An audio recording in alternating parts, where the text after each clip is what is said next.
Amazing amazing coffee आत्या. तू इथे कार्तिकचा प्रवक्ता म्हणून आलायस? तसं समजा हवं तर त्याने काय फरक पडतो, पण डील उत्तम आहे. कसं आहे, सुरुवातीला थोडा प्रॉफिट कमी आहे, पण जास्तीत जास्त 5 वर्ष 5 years you'll be a billionaire. स्वर्गंधर्व Digambar दर्शने अकादमी बाय कार्तिक दर्शने आणि अनंत Nagarkar. You know what? This is going to be the best venture in the music industry. पब्लिकला वेळ लागणार आहे. आणि पंडितजी, इतकी छान अपॉर्च्युनिटी तुमच्या वाढदिवसाच्या दिवशी चालून आली आहे, प्लीज नाही म्हणू नका. पंडितजी, तुम्ही तुमच्या गुरूंच्या नावाने काढलेल्या अकादमीमध्ये शिकवणार.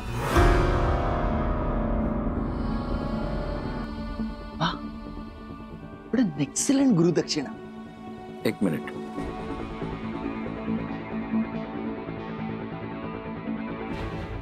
तुम्ही या. पंडितजी, you know what? You're not getting my point. I got it loud and clear, Mr. Pawan. Now you can leave. पंडितजी, माझं असं म्हणणं आहे की तुम्ही माझ्या प्रपोजलचा नीट शांतपणे न चिडता विचार करा. Out.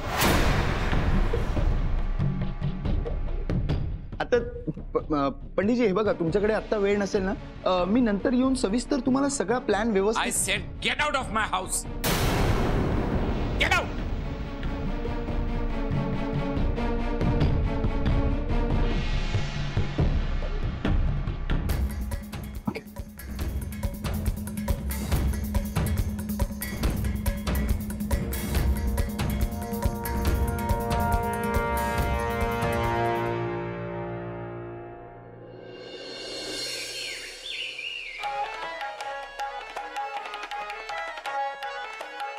बाबा.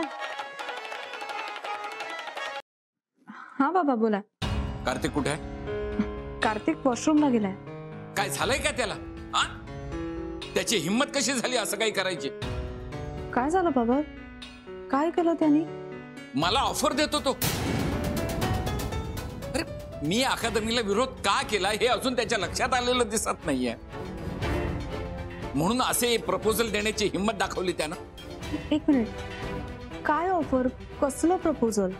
तो त्याचा पित्या कोणतो आहे ना, पवन, त्याला माझ्याकडे पाठवलं होतं अकादमीमध्ये पार्टनरशिप देतो म्हणून सांगायला.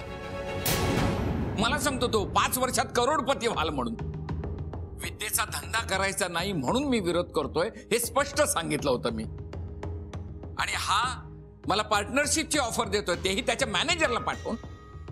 नाही बाबा, कार्तिक असं करणं कधीच शक्य नाही.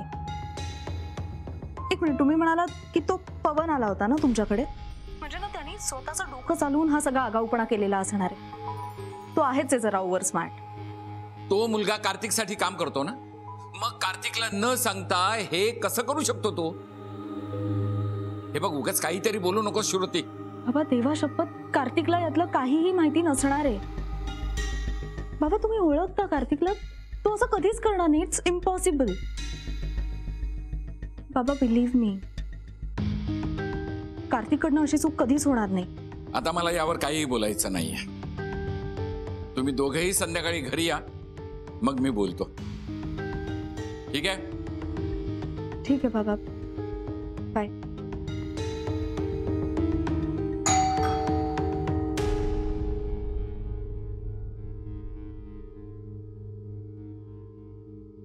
नमस्कार वहिनी. एक मिनिट, तू माझ्या घरी गेला होतास? तुमच्या घरी? हा, म्हणजे हो, पंडितजींच्या घरी हो गेलो होता ना. का? काय बोललास तू माझ्या वडिलांना? काय झालं म्हणजे वहिनी, तुम्ही माझ्यावर ज्या पद्धतीने रागवत आहात तसं काही बोललो नाही मी. उलट मी पंडितजींना एक चांगली ऑफर दिली.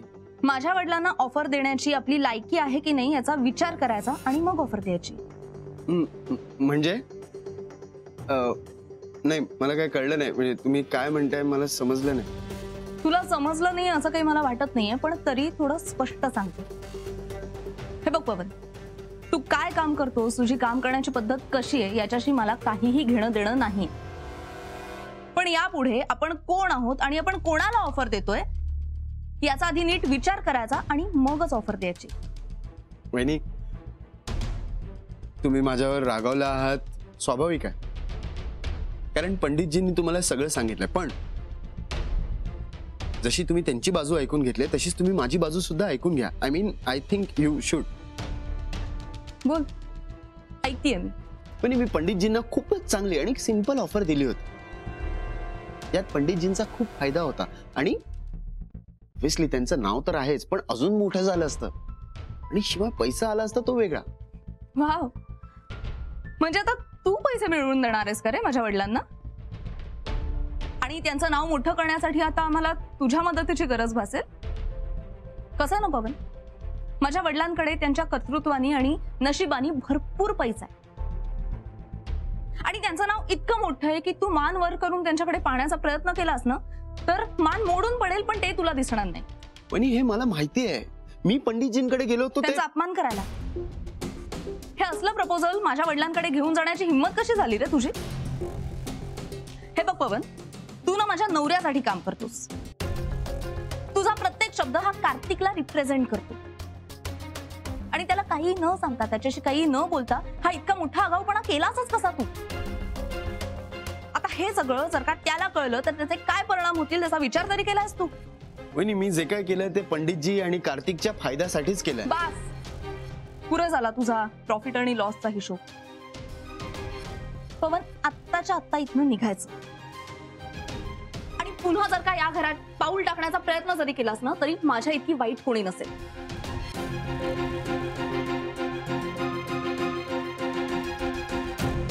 तू असं का बोललीस ग त्याला? काय झालं? काही नाही.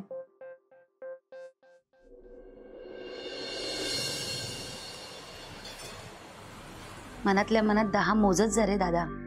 हा, काय रे लगेच चिडतोस, लगेच रिॲक्ट करतोस? बरं नव्हे, एवढा शांत माणूस तू, मध्येच काय होतं तुला? चुकलं माझं. पोरीचा आवाज एकदम खोल गेला होता. जाणारच ना, जाणारच. दादा, अरे तिलाही कळलं नसेल की बाबाने एवढा चिडून तडकाफडकी फोन का केला. हो, नकोच होता करायला. कार्तिकचा यात दोष नाहीये हे श्रुतीने का सांगावं लागलं मला? मलाच माहित असायला हवं होतं ना. तेच तर दादा, कार्तिक असं काहीच करणार नाही कधीच. चुकलंच माझं. तो पवनही बडबड करून गेल्यानंतर थंड डोक्याने विचार करायला वेळच नाही मिळाला मला. तरी बरं श्रुतीने फोन घेतला. कार्तिकने फोन घेतला नाही ते एक बरं झालं. बरं ठीक आहे, तू आता उगाच त्रास नको करून घेऊस, शांत राहा. त्रास नाही ग कुमुद, पण आता श्रुती त्याला सांगेल तेव्हा कार्तिकला काय वाटेल? काहीही वाटणार नाही दादा. अरे दोन्ही पोरं ना गुणी आहेत. हा, समंजस आहे. तू बोल त्यांच्याशी, फक्त चिडचिड करू नकोस. हा, हो.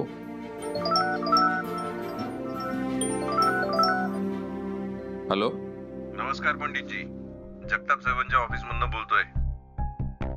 हा, काय?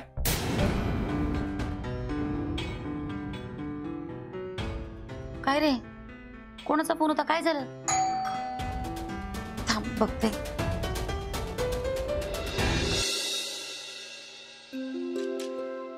या या बाबा, हॅपी बर्थडे. पंडितजी, वाढदिवसाच्या खूप खूप शुभेच्छा. पंडितजी, मी खास तुमच्यासाठी. तू तुझ्या अकादमीसाठी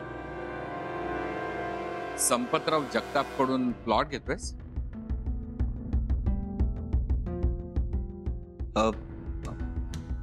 मी ते हो किंवा नाही?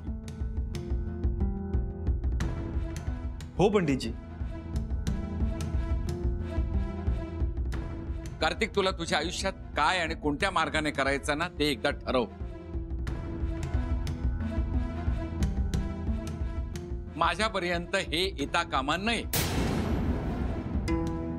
आणि हे मी शेवटचं सांगतोय.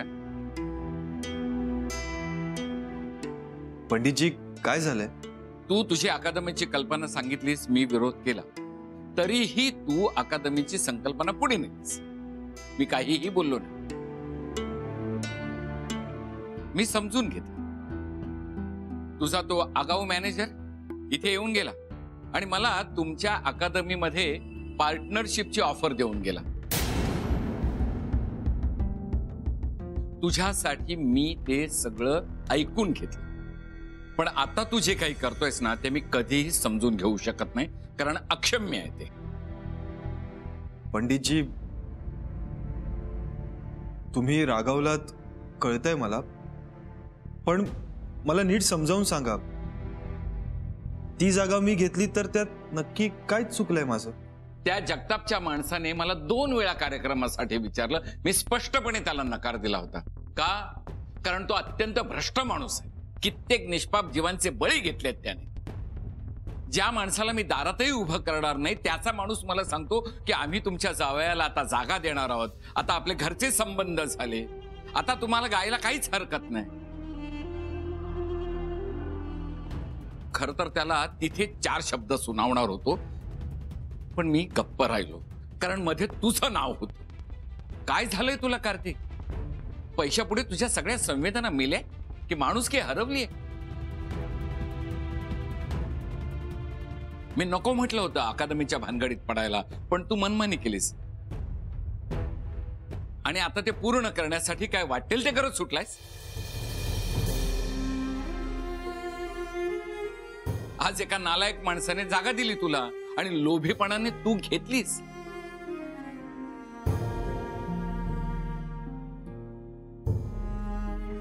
उद्या कोणीतरी भ्रष्ट माणूस तुला इमारत बांधून देईल, तीही तू घेशील. आणखी कोणीतरी येईल, वाद्य मोफत देतील, तीही तू घेशील, कारण तुम्हाला अकादमी उभी करायची आहे, कशीही कोणत्याही मार्गाने, केवळ आजोबांच्या नावाने. तू स्वप्न बघितलंयस आणि ते पूर्ण करणार आहे कोणीही, कुठल्याही मार्गाने, आणि ते तुला चालणार आहे. ही अशी असते का स्वप्नपूर्ती? मला नव्हतं माहित. आपण कोण आहोत, आपल्याला काय करायचंय याची एकदा दिशा ठरव कार्तिक, आणि बंद कर हे सगळे प्रकार.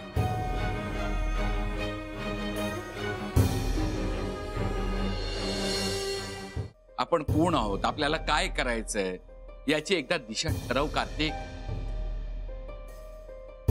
आणि बंद कर हे सगळे प्रकार. आजोबांचं नाव, आजोबांचं नाव. अरे पण तुझे आजोबा कसे होते हे बघ ना आधी. तुझे आजोबा केवळ चांगले गायक नव्हते, चांगले माणूस होते आधी. पण आपण माणुसकीच विसरत चाललात. त्या अकादमीसाठी आम्ही निर्लज्जपणाचा कळस गाठू, पण अकादमी उभी करूच. माफ करा पंडितजी, लहान तोंडी मोठा घास घेतोय. मी तुमच्यापेक्षा वयाने, अनुभवाने खूपच लहान, आणि म्हणूनच मी तुमच्याकडे प्रामाणिकपणे सल्ला मागायला आलो. पण याचा अर्थ असा होत नाही की आयुष्यात काय करावं, काय करू नये याची समजच नाहीये मला. आणि सॉरी, माझे आजोबा कसे होते हे माहितीये मला,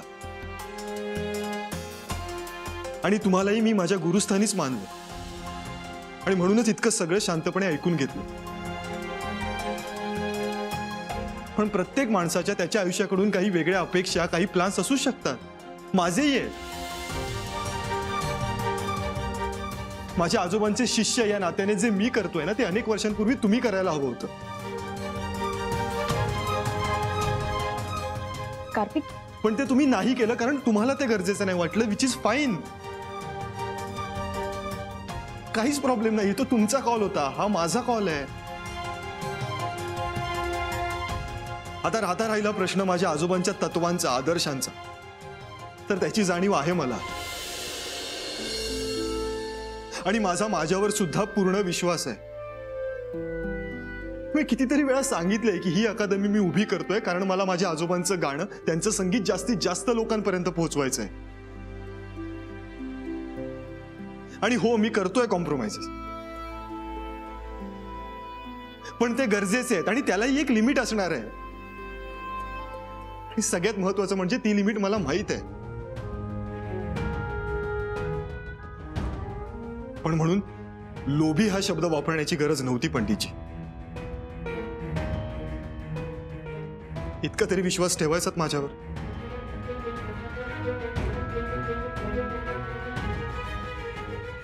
असो, आता काही झालं तरी मी मागे हटणार नाही.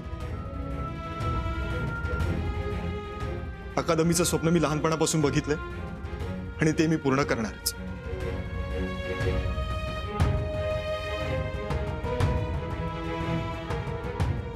फक्त एक रिक्वेस्ट आहे की यामध्ये कुठल्याही पद्धतीची आडकाठी करू नये.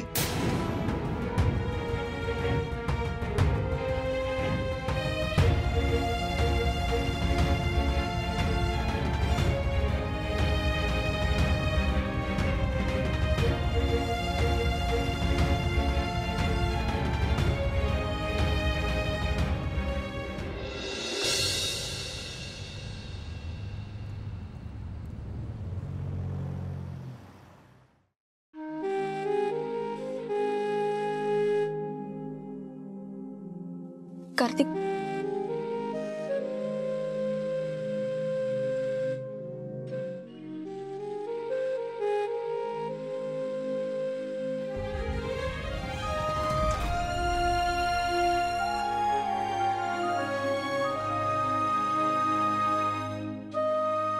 मी तुझ्याच बाजूनी आहे रे.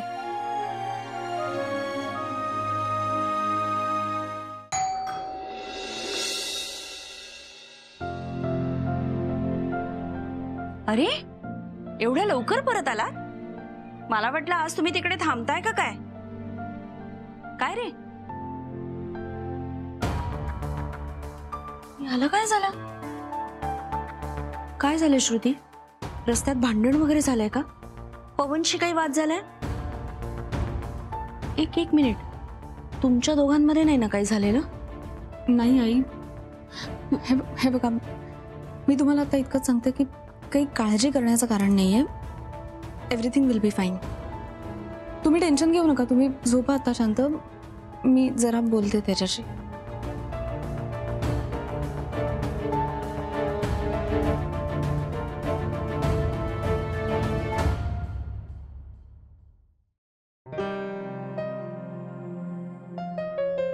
कार्तिक, श्रुती, बघ, काही बोलण्याआधी माझं 2 मिनिटं ऐकून घे. आता या क्षणी तुला माझा प्रचंड राग आला असेल, पण त्यापेक्षाही जास्त राग मला आलाय स्वतःचा. मी असं कसं बोलू शकतो? आणि पंडितजींशी असं काही बोलताना मला काहीच कसं वाटलं नाही. हे प्रश्न तुला पडले आहेत ना, तसेच प्रश्न मलाही पडले आहेत. काय केलं मी? पण माझा पॉइंट चुकीचा नव्हता. मी अजूनही माझ्या मुद्द्यावर ठाम आहे अगं, पण तरी मी जे वागलोय ते चूक आहे. तू मला हवी ती शिक्षा दे, मी भोगायला तयार. कार्तिक, तू मला कुठलंही एक्सप्लेनेशन द्यायची गरज नाही. खरंच काहीही झालं, तू बाबांना काही बोलास ना तरी त्यांच्याविषयी तुझ्या मनात फक्त आदर आणि प्रेम आहे, मला माहिती आहे. आणि आज त्यांच्या विरोधात एखादी गोष्ट करताना तुला किती त्रास होत असेल हे सुद्धा मी समजू शकते. मी तुला दोष देत नाहीये. माझं फक्त इतकंच म्हणणं आहे की ते जे काही बोलले ना, ते फक्त आणि फक्त तुझ्या काळजीपोटी बोलले. अगं, म्हणूनच वाईट वाटतंय. ते माझ्या काळजीपोटी बोलले आणि माझ्या बोलण्याने ते दुखावले गेले. अरे, पण त्यामुळे तू चुकीचा आहेस असं होत नाही ना. पण खरं सांगू का, आज तू जे काही बोललास ना, त्यातली एक गोष्ट मला खूप मनापासून आवडली. कोणती? तू तुझ्या अकादमीच्या स्वप्नासाठी किती पॅशनेट आहेस ना, ते आज मला प्रकर्षाने जाणवलं. तू बाबांसमोर ठामपणे उभा राहिलास. हे पॅशन, ही कमिटमेंट, हेच तर आवडतं मला कार्तिक.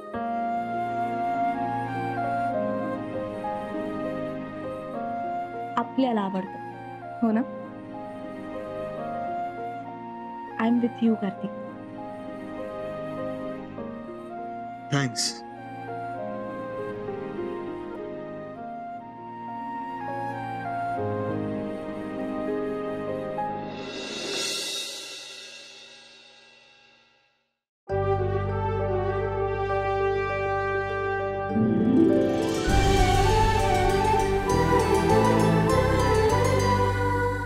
अधिक माहितीसाठी सोनी लिव्ह ॲप डाउनलोड करा. Sony LIV, we live to entertain.